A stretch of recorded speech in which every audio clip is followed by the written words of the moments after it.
Hello and welcome to this special conversation on the Squirrels. It's been extremely tragic to see some of India's most economically, technologically advanced states like Maharashtra and Karnataka getting stuck in this language row. Should a non-Maharashtrian be forced to speak Marathi in Maharashtra? Should a non-Kannadiga be forced to speak Kannada in the state of Karnataka? What does one make out of this entire language row? With me, one of the foremost thinkers and political economy watchers, social conflict watchers, Mohandas Pai joins us live. Always a pleasure, Mohan, to be speaking to you. Thank you very much. Mohan, let me straight away first ask you that you are this technocrat. You run, you eat, you breathe technologies. We are a country that wants to be a Vishwaguru. Please tell me, in this country that wants to be a Vishwaguru, should it be mandatory for someone to be speaking a certain language in a certain state? See, Bhupendra, this is a very emotive issue, not a logical issue. We can't apply logic to it entirely. It's an emotive issue. If you apply logic, we have to accept the right of every individual within the territory of India to speak any language of his choice at any point of time. That is the constitutional aspect. That is the right of people, right? But the fact is, we are a country divided on the basis of linguistic states. There's a lot of emotion behind language. And we don't have one single language for the entire country. We have multiple languages. We are multilingual by nature, by birth, and by ethnicity. We're all multilingual. I'm sure you can speak 3 or 4 languages. I can speak 4 or 5 languages. And we all speak that. For example, I'm a Konkani. My mother tongue is Konkani. In Karnataka, nobody taught me Konkani in school. It's not in a language. Everybody wants to be taught in mother tongue. But where is my language? My language has been ignored. I learned Hindi, Kannada, and English. Correct? Now, when I go to South Kendra district, a large number of people speak Tulu and Konkani, and we want to hear people in Konkani. So the language is a problem. So here is the solution. Here's the solution. Look, being multilingual by nature and by choice, we must make sure we show respect to the people of a community where we stay. It's a question of cultural respect. We must learn to speak the language, at least speak 100, 200 words. 100, 200 words. It doesn't matter whether you know to read and write the language. That is very different. Conversation and reading, writing the language are 2 different things. And most of us in business speak multiple languages in the same sentence. It comes out of choice. So if I go to Bengal and stay, I have to learn 100, 200 words of Bengali. No, but let me slightly challenge you on this, Mohan. I'm sensing that there is a class bias in this argument. Let's say, I was in France in the month of June. Now, I don't speak French, but I was speaking to pretty much all French top industrialists, corporate tycoons. Nobody expected me to speak in French. It can lead to some comfort. I agree. Bhupendra, please, let's understand the difference. You are a tourist in France. Yes. If a tourist and a visitor, everybody speaks a language that you understand because you're not a permanent resident. I'm talking about permanent residents of people who come for a job, settle down there, run a business, run a shop. For example, there's a famous incident of the SBI manager refusing to talk in Kannada, which is a local language. When you're running a business, you're supposed to serve the local community. You are not their boss. You can't dictate what it is. You must communicate with them in the language which they speak all the time. You must have the skills. Otherwise, why are you in business? Now, but by that logic, Mohan, if you don't speak the language of a particular region or a particular state, then you can't be given a job in that particular state if you're an outsider. Bhupendra, please. What we must do is learn. If I go to Tamil Nadu for a job, I get a job. I'll get a job based on merit, and I'll be in a company which speaks English. That's perfectly fine. I don't have to know any language. But when I stay there in that community, when I go out, I want a rickshaw, I want a taxi, I want to go to a shop, I will speak a few words of Tamil just to show respect to that community, to say I'm part of you. That's all. Please understand, this is not about logic. This is about respecting community. So what's the solution then? So what's because more, look at this. You're speaking about Karnataka. I'm sure you've seen the videos and you retweeted the video which I was talking about yesterday in Maharashtra. A group of eminent workers are slapping someone because he can't speak the local language? No. First of all, look. First of all, violence is not acceptable. Those people should be punished. Let's get it clear. Okay, that's one part. Now, the shopkeeper who is there, that person was the shopkeeper, right? Yes. The person in Maharashtra, the shopkeeper has been there. He should learn a few words here. What does it matter to learn a few words? Does it take you a lot of time? You can learn a few words, 100, 200 words to converse in Marathi in about 10 days, 15 days. You're staying there. You're running a business there. Look, it is not about logic. It's about showing respect to people, being part of a community. That's all. Nobody can force you. I'll tell you, I thought, Mohan, that this was more about petty party political interests. But are you saying it is beyond that? Are you saying it has some kind of legitimacy by people within a particular community as well? Look, legitimacy comes when you're part of a community. My view is very clear. If you're part of a community, you must show respect to the community. You must learn to communicate with the people in a language which they all speak so that you feel one of them. You can't be a sore thumb outside. Okay, let's be very clear. Okay. Now, you are in business, you speak the business language. Now, I'm in a company where English is the business language. Can I say I don't know English? I can speak only in Hindi. You adjust to me, I cannot. I have to follow the norms. I have to show some respect.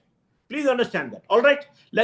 So let us be very clear. But the key is nobody can force you to speak in a language. Nobody can force you and beat you up. That is not acceptable. That you have to draw the line. But I would appeal to everybody in a multilingual country like India. Whenever you go and stay in a place, please speak some few words. At least say, "Aap kaise ho? Ni vengidira, enango." Please speak words. At least they know that you respect. That's all it is. Because why? Language has become very sensitive. Look, even in the UK, local people are very upset when people don't even wish you in English. They get upset. In France, for many years, people, unless you speak in French, they will turn you off. They will not speak to you in a shop. Now they are becoming much more multilingual. If you go to Japan, correct, they're a very polite society. They'll not say anything. If you just speak 2 words of Japanese, they're so overjoyed. If you go to China, you speak a few words of Chinese. What does it matter? You can learn 5 words in a day. They're so overjoyed. It's a way of communicating. If you're a tourist, temporary visitor, it doesn't matter because you're not going to go with the local janta, local community and all that. You'll always come see something. People accept tourists. But when you work there and stay there, just learn the little bit of local language. But no violence. Nobody can force you. Nobody can say read and write and all that. That is not the point at all. So in this context, Mohan, the entire debate which has been raging on for a very, very long time about Hindi imposition. Every time people like Amit Shah say that let Hindi be the national language, would you support that and let Hindi be the link language and everyone else can speak in whatever language they want to? No, I don't support Hindi being a lead language because, first of all, I don't want it imposed by anybody. Government of India sends circulars in Hindi and English. They don't even send in English. And I know Hindi. I can give a speech in Hindi for 30 minutes. You may not understand it, but I can do that. I've done it. But the point is, I don't want Delhi to impose anything on me because we don't have one single national language. Okay. We have 22 official languages. I don't want them to impose. I don't like that imposition from Delhi. I don't like Amit Shah imposing and saying this thing to me because that's a very old issue. It's an emotional issue. I know Hindi. I read and write Hindi. I can do that. But I don't want this imposition from Delhi. Delhi is feudal power. I don't want an imposition. South will resist this imposition. The Bengal will resist. Maharashtra will resist. People in the non-Hindi areas will resist. Even in UP, people want Bhojpuri. People want an identity. You can write roughshod for identity. Let's not do that. See, people will all learn Hindi by themselves. Why? Because we see the movies in Hindi. We speak a few words of Hindi. All of us try to do that. Leave us alone to grow and to do that.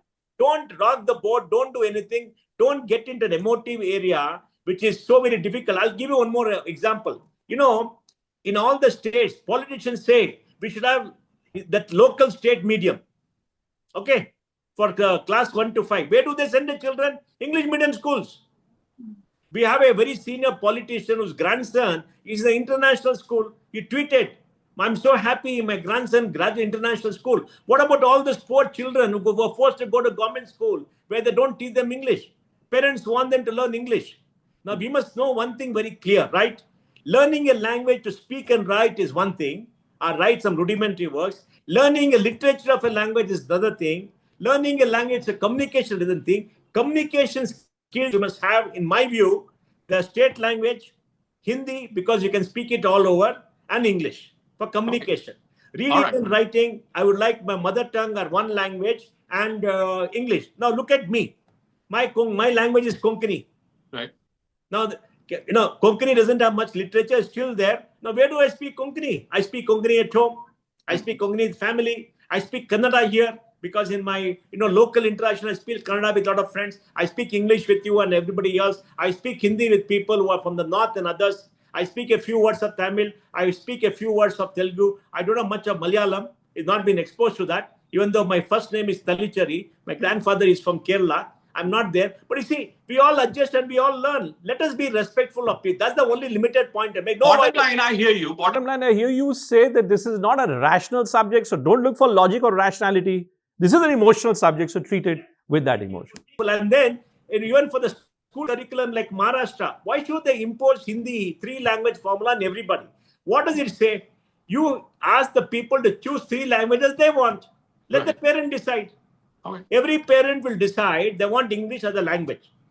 Okay. Correct? Right. Every parent will decide their mother tongue or the state language they want to learn. They will decide some other language. It doesn't matter. Give them a choice. Now, this imposition by some opposition, only Marathi should be done, will mean the people who are not from Maharashtra, they will feel offended, right? Don't offend them. Just say, look, we got 3 languages. This is our recommendation. You please choose and please be happy. That's all. And I want to ask all these politicians who impose the language, which school did the children go to? Ask them, why this kind of double standards for everybody? All the politicians want to send their children to English medium school, international school, etc. They want to send them to international universities. They want to go to hospitals overseas for their care. Many chief ministers are gone. Many presidents are gone. What about the rest of us, man? Well, that's where the hypocrisy. If you are a politician, you have a policy, you follow the policy even for your children. I think it's okay to say the only way government education will improve is all government officials should by law send their children to state schools. Okay, so that was Mohandas Pai. Let's also welcome Brinda Adige, who's joining us live, another well-known activist from Karnataka. Brinda ji, thank you so much for joining us. Let me straight away ask you, do you think it should be important for someone who comes to your state necessarily to speak that language? Absolutely not. Because you and I know that language is not something that we can learn overnight. For that matter, sometimes we stay in a city and we can't learn the language for various reasons. But the problem is not so much one not knowing the language as much as the person not knowing the language, that one's attitude to the other person. Because I think that is where all of this, I don't want to use the word hatred and intolerance, but those are the only things that we've seen the last couple of months, where somebody who doesn't know the language is insulted, humiliated, screamed upon, and the same thing the other way around, saying, why the hell should I know your language? So the issue here is there is a certain amount of courtesy that we can extend anywhere in the world, not just Karnataka. If we don't know the language, we have to say, sorry, I don't know the language. So can I speak in so-and-so language? And believe me, for many years, at least up to last 2 years, Bangalore has been a cosmopolitan city and every Bangalorean minimum knows 4 languages. Minimum. And Hindi, English is something they will know, even if they may not be able to speak back grammatically correctly. But all of them know the language. So where does this problem come from when somebody arrogantly says, why did you not ask me in Kannada? So I have to now turn to... You help me understand this, Brindaji. Where does it come from? So that, I think, have to be placed again on the politicians. Because we have a group of politicians who are thrusting Hindi down the throat of people down south. Hindi has always been there. It's been a third language and a first language across Karnataka, Tamil Nadu, Andhra Pradesh, Telangana, and Kerala. I left school 40 years ago. So 40 years ago, Hindi was my first language. Kannada was my third language. It was fair. It was fine. Everybody studied it. Everybody learned it. Of course, we all didn't fare very well in it, but we did manage and come. So are you saying, Bindaji, that actually the crux of the problem is, like with many other things in our country, this whole language row, is it only and only the creation of certain petty political interests here, petty political party interests? I would say it is two ways. One is you have the union government talking about or bragging about and saying that Hindi is a national language, and so all of you have no other option and choice but learn Hindi, and that becomes your main language. Now, that is unfair to people across India where Hindi may not be their mother tongue, or if I may use the word father tongue, it may not be, but we learn Hindi simply because we think that a lot more people can understand it. Now, what happened with this union government making these kind of notifications? So it was not simply verbally saying that Hindi is a national language, but making notifications, putting it down as part of a mandate, as a legal requirement. That is where the angst is. So are you saying am I hearing you say that because the central government in Delhi, there is an attempt, let's say there is an optics which is being created of Hindi imposition. It's an attempt, it's an optics, because it's not as if that some cabinet decision has been taken that you must learn Hindi, or you must, Hindi must be the language of all government discussions. Are you saying that whatever instances that we see specifically in the southern states, is it as a revolt, as a response to the moves, the optics which has been shown by the center? It began as a response, and then it gathered momentum to become a movement, saying maybe this kind of a Hindi imposition or a hegemony with regard to Hindi is coming in because the Kannadigas don't seem to be very proud about their language. They are not being very vocal. They are not very articulate, putting their foot down. I think across South India, we've not really been somebody who puts down our feet there and say, this is the language you will talk, and otherwise I don't communicate with you. But now, as a result of all of it, this whole Kannada pride has now taken up and blown disproportionately out of proportion. See, it's not I must add that it's not as if that language row is being witnessed for the first time in a country. The entire Dravidian culture, the Dravidian political identity in a sense, the great Karunanidhi's, anti-Hindi agitation have all been chronicled by historians over the years. But look at what's happening in Maharashtra now, where a Gujarati, tea seller is being slapped in front of camera simply because he doesn't know Marathi. Sometime back we saw how in Karnataka a bank manager who couldn't speak Kannadiga was being assaulted, again by goons. These stories are now playing itself out in multiple ways, from Tamil Nadu to Maharashtra to Karnataka. That's why I'm asking you, is it just petty political party interests, or is there something more to it? Is there like a germane problem that people in these states now have against not speaking Hindi? It has reached that space, yes. It wasn't at that space, but the last 2 years, this particular issue has reached that space where there is now this whole identity of whether a Maharashtrian Marathi identity or a Kannadiga Kannada identity or Telugu, Telangana, Andhra Pradesh identity.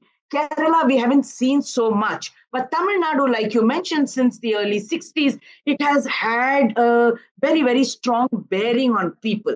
So that has become now to say, I would like to use that word, a place of where we have become very intolerant to say that, okay, if you don't know this language, then what are you doing in my state? And we cannot get mixed up with the issues that you're presenting because it is not so simple or simplistic. When we look at a bank, we are looking at a bank that is going to be giving or that is giving services. It's delivering, extending services to customers. Usually, you would like to be served in a language that is best understood by you, the customer, or me, the customer. Now, we've seen in most banks over the last 3 years that this has continuously deteriorated. You could speak Kannada, you could speak Hindi, you could speak English, and the job is done. But today, we have people only speaking Hindi. They don't even speak English. Because somewhere, English is, even though brandished as a foreign, Western, whatever language, European language, we went along with it. Today it is, मैं हिंदी में बात करूंगा, चाहिए तो खड़े हो जाओ, नहीं तो कहीं और चले जाओ. Hey, this is my bank, my grandfather's bank. How dare you say? So you see, that is coming up. Okay. That is the intolerance. So you're Saying it's a two-way process now.